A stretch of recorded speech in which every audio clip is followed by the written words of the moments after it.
Welcome to Head and Neck Anatomy video series. Our talk today will be about mandible. Mandible is one bone, not two fused bone as we see in maxilla. And mandible is a horseshoe shape. It's symmetrical and it's the movable part of oral cavity, so it has a lot of anatomical landmarks that are they represent the attachment of a lot of muscles and ligaments that help the mandible to be the movable part of oral cavity in order to open and close the mouth. First, let's talk about the anatomical landmarks of the mandible. Here we see the body of the mandible in blue now. The body of the mandible is the largest part of the mandible bone, and perpendicular to the body of mandible we will see the ramus of mandible, and here in blue now we will see the mandibular angle, the angle of the mandible. At the superior aspect of the ramus we have two important processes: the coronoid process, that will be the attachment of one muscles of mastication, and the condylar process.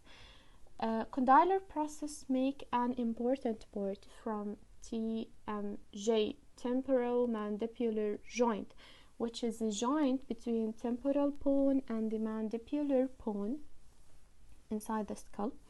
And it's a very important joint because it helps in opening and closing of the oral cavity. Condylar process consists of head and neck, and the neck will be an insertion for one muscles of mastication. We will see it in a minute. Here we have the external oblique line of the mandible, and we have very important two foramens in mandible. One of these foramens we can see it here at the body of mandible. It's called the mental foramen.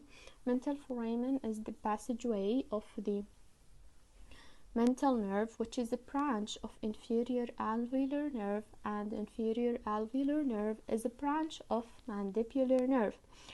Also, we have very important foramen. Here we can see it at medial border of ramus of mandible, which is the mandibular foramen. Mandibular foramen, it will make the passageway of the inferior alveolar nerve. Inferior alveolar nerve, as we said, it's a branch of the mandibular nerve, and it will give innervation for all lower jaw teeth. Here we have a very important landmark, which is the alveolar process. Alveolar process, which hold inside it the cavities of lower teeth, as we see in yellow now, and there will be holding between the teeth and the mandibular bone by a joint mechanism called gomphosis. This gomphosis allow teeth to do its function by cutting, grinding, speech, biting, and all of teeth function needs support because there's a lot of forces will be applied to teeth during these functions. As we see here, we will see the mental proteoperance, and here we will have the mental symphysis. Here we will have a mental symphysis, and these are also landmarks of the mandible. If we look inside the mandible, here we'll see the genial tubercles, and we have superior genial tubercles and inferior genial tubercles. Here we have the fossa for the sublingual glands. It's called sublingual fossa. Also here we have the fossa for mandibular salivary glands, called the submandibular fossa.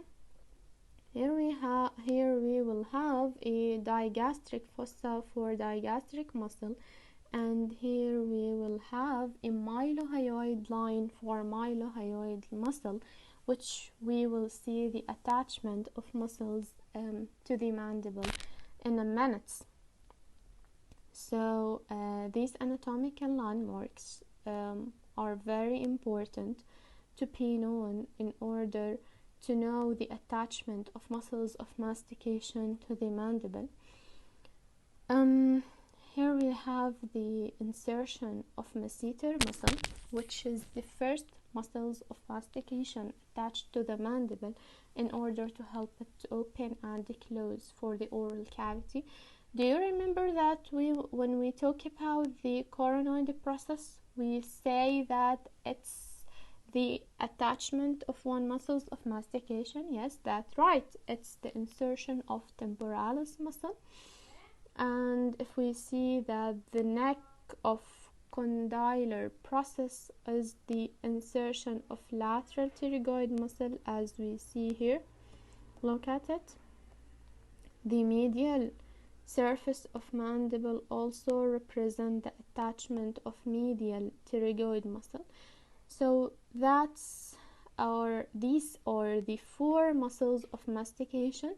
We see now how they are attached to the mandible and where they attach to the mandible. If we look here, we said that there is a digastric fossa where the digastric muscles attached, and we say that there is a mylohyoid line where a mylohyoid muscle attached.